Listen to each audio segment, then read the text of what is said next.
নামাজের বিছানা পা দিয়ে ঠিক করা যাবে কি না, বেসিংয়ের উপরে পা তুলে উজু করা যাবে কিনা, পাকা চুল তোলা যাবে কিনা, বিছানা জায়নামাজ বিছিয়ে নামাজ পড়া যাবে কিনা, গর্ভের বাচ্চা নষ্ট হলে কতদিন পর নামাজ পড়া যাবে, মেয়েরা হিজাবের উপর সেজদা করলে তা হয় না, এ বিষয়ে আমাকে একটু জানলে উপকৃত হতাম। দেনমোহর আদায় করার আগে স্ত্রী মারা গেলে দেনমোহর কিভাবে আদায় করব? সংসার বাঁচানোর জন্য এবং মায়ের সম্মান রক্ষার জন্য স্বামীর কাছে মিথ্যা কথা বলা যাবে কিনা, বাসায় সালাত আদায় করার সময় আমার পোষা বিড়াল সামনে এসে বসে থাকে, এতে সালাত হবে কিনা, হায়েজ অবস্থায় কি রাতে সিজদা করা যাবে, আর এই অবস্থায় কি কি আমল করা যায়, আমি বাইরে থাকি, আমি যদি আমার বইয়ের গোপন ছবি মোবাইলে রেখে পরে দেখি আমার কি গুনাহ হবে, কাজী ছাড়া দুজন কালিমা পড়ে বিয়ে করে বিবাহ হবে কিনা, অন্তরে কুচিন্তা আসে এবং আমলের আসে, আমাকে পরামর্শ দেন প্লিজ। নামাজ পড়ার মধ্যে হাত দিয়ে মাথা চুলকায় বা যে কোনো জায়গায় হাত দেয়, সেটা করলে কি নামাজ হবে?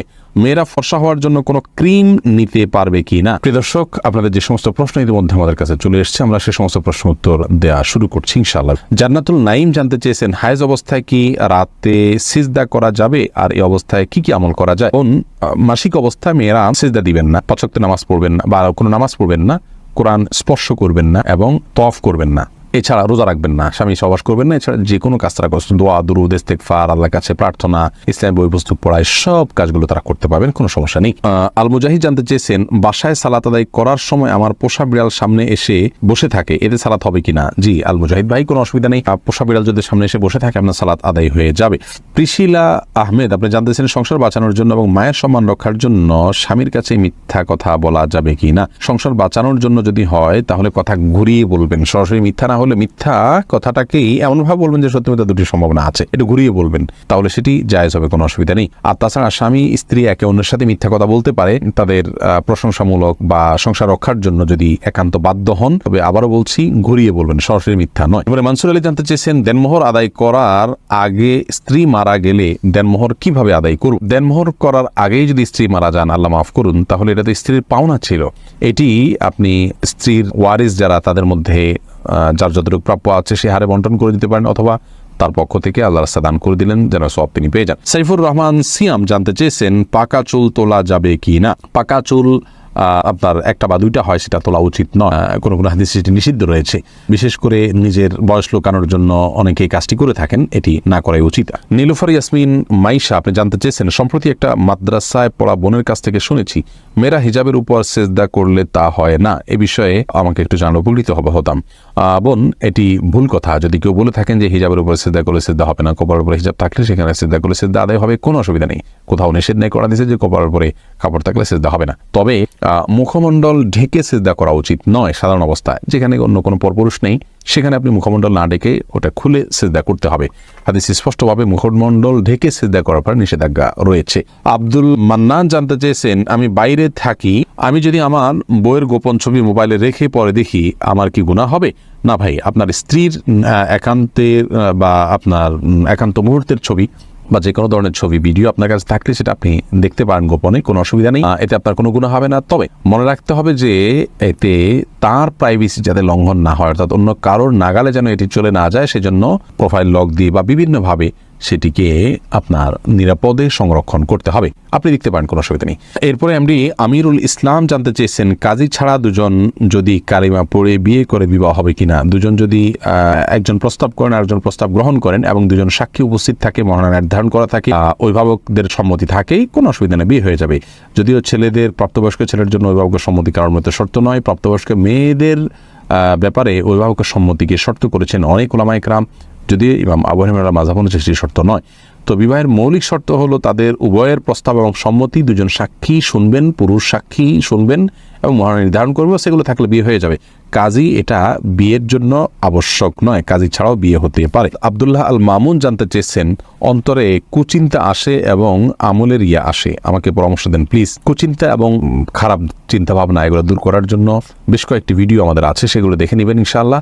আপনি বাজে কোনো চিন্তা আসলে বাম দিকে থুতু ফেলে 3 বার আমানতু বিল্লাহি ওয়া রাসূলিহি এটা পড়বেন, সেই সাথে আল্লাহ তাআলার কাছে দোয়া করবেন, পানাহ চাইবেন, আল্লাহুম্মা জাআল ওয়াসাওয়িসা কলবি খাশিয়াতাক, আল্লাহ আমার অন্তরের কুমন্ত্রণাগুলোকে আপনার ভয় দিয়ে আপনি পরিবর্তন করে দিন, এভাবে আল্লাহর কাছে দোয়া করতে পারেন, নিজের ভাষায় আপনি বলতে পারেন। সেই সাথে আপনার আল্লাহকে নিয়ে যদি বাজে চিন্তা আসে তার জন্য আলাদা কিছু পরামর্শ আছে, আমাদের ভিডিওতে দেখে নেবেন। আসলে সমস্ত আমলকে লুকিয়ে করার চেষ্টা করবেন, এই প্রবণতা আপনার মধ্যে থাকলে এবং এই কসরত আপনি কিছুদিন করলে ইনশাআল্লাহ রিয়া দূর হয়ে যাবে। রেবা তরফদার আপনি জানতে চেয়েছেন, কুড়িয়ে পাওয়া নবজাতক শিশু নিজ সন্তানের মতো প্রতিপালনের ক্ষেত্রে তার পিতামাতার নাম কি নিজেদেরটাই ব্যবহার করতে পারবো, নইলে তার স্কুলে ভর্তি আইডি বিভিন্ন ক্ষেত্রে সমস্যা দেখা দিবে, সমাজে সে তো প্রতিটি ক্ষেত্রে হেয় প্রতিপন্ন হবে। খুবই চিন্তা আছি, আশা করি সঠিক নির্দেশনা পাবো। বোন রাবেয়া, যদি কুড়িয়ে পাওয়া হয় এবং তার বাবা মাকে কোনোভাবেই খুঁজে বের করানো হয়, আজকাল ডিএনএ বিভিন্নভাবে হয়তো খুঁজে পাওয়ার স্কোপ থাকতে পারে, যদি থাকে তাহলে সে চেষ্টা করতে হবে। যদি কোনোভাবে তার বাবা মা খুঁজে পাওয়া না যায়, তাহলে সেক্ষেত্রে আপনার ওই শিশুকে যারা লালন পালন করছেন তার জীবনের তার লাইফ যাতে সহজভাবে চলতে পারে সেটার সুবিধার্থে তাদের বাবা মা ঘরে তাদের নাম তারা উল্লেখ করতে পারেন, অসুবিধা নেই। লালন পালনকারী ব্যক্তিকে বাবা মার ঘরে নাম উল্লেখ করলেও প্রকৃত ঘটনাকে তারা লুকানোর চেষ্টা করবেন না, সেটি যেন সবাই জানে, সন্তান জানে যে তার বাবা মা ভিন্ন কেউ। বাকি তার সুবিধার দিকে লক্ষ্য করে রূপক অর্থে নিজেদেরকে বাবা মা হিসাবে পেশ করতে পারে। তাহিদুল ইসলাম পলাশ জানতে চেয়েছেন, নামাজ পড়ার মধ্যে হাত দিয়ে মাথা চুলকায় বা যে কোনো জায়গায় হাত দেয়, সেটা করলে কি নামাজ হবে? হালকা যদি চুলকায় নামাজ হয়ে যাবে, কোনো অসুবিধা নেই, বা হালকা একটু হাত দিলে সমস্যা নেই। কিন্তু এত বেশি চুলকালো, ধরুন 2 হাত ছেড়ে দিয়ে আপনি খুব আরামসে এমনভাবে চুলকালেন যে একজন সাধারণ মানুষ বাহির থেকে আপনাকে দেখে আপনি কি নামাজে আছেন কিনা সেটা নিয়ে তার সন্দেহ হয়, অথবা আপনি নামাজে আছেন এটা সে বুঝতে না পারে, এরকম যদি হয় তাহলে এটাকে আমলে কাসির বলা হয়। এরকম আমলে কাসির নামাজ হবে না। আর যদি হাইয়া আছে, নামাজের রূপ আছে, আপনি সেই রকম ইয়ের মধ্যেই আছেন, নামাজের অবস্থার মধ্যেই আপনি আছেন, বোঝা যায় যে আপনি নামাজে আছেন, সে অবস্থা বজায় রেখে ধরুন হাতে একটা বাধা আছে, আরেকটা দিয়ে হালকা একটু চুলকালেন, মানুষ দেখলে বুঝতে পারতেছে যে আপনি নামাজে আছেন, আপনার ভাবভঙ্গি বাধাটা বোঝা যাচ্ছে। এরকম যদি হয় তাহলে এটুকু চুলকালে কোনো অসুবিধা হবে না, জায়েজ হবে।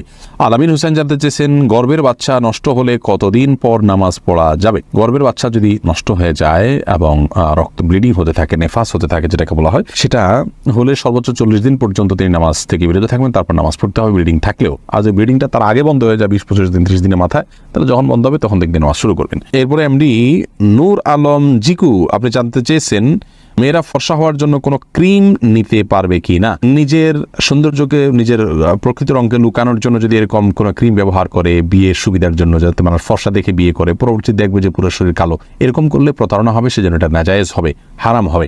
আর এমনিতে নিজের রূপচর্চার অংশ হিসাবে যদি তিনি করেন, এখানে কাউকে প্রতারণা করার কোনো স্কোপই নেই। ধরুন বিয়ে হয়ে গেছে কথার কথা, অথবা বিয়ের এখনো আলোচনাই নেই, তো এই জায়গা থেকে জাস্ট নিজেকে সুন্দর হিসাবে প্রকাশ করার জন্য করছেন, তাহলে সেক্ষেত্রে করতে পারেন। আর যদি এখানে ব্যাপক পরিবর্তন হয়, অর্থাৎ গোটার রংটাই টোটাল চেঞ্জ হয়ে যায়, তাহলে সেটা জায়েজ নাই, কারণ লা তাবদিলা লিখালকিল্লাহ, আল্লাহর সৃষ্টিতে পরিবর্তন করা জায়েজ নাই।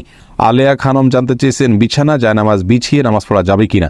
বিছানা জায়নামাজ বিছিয়ে নামাজ পড়া যাবে, কোনো অসুবিধা নেই।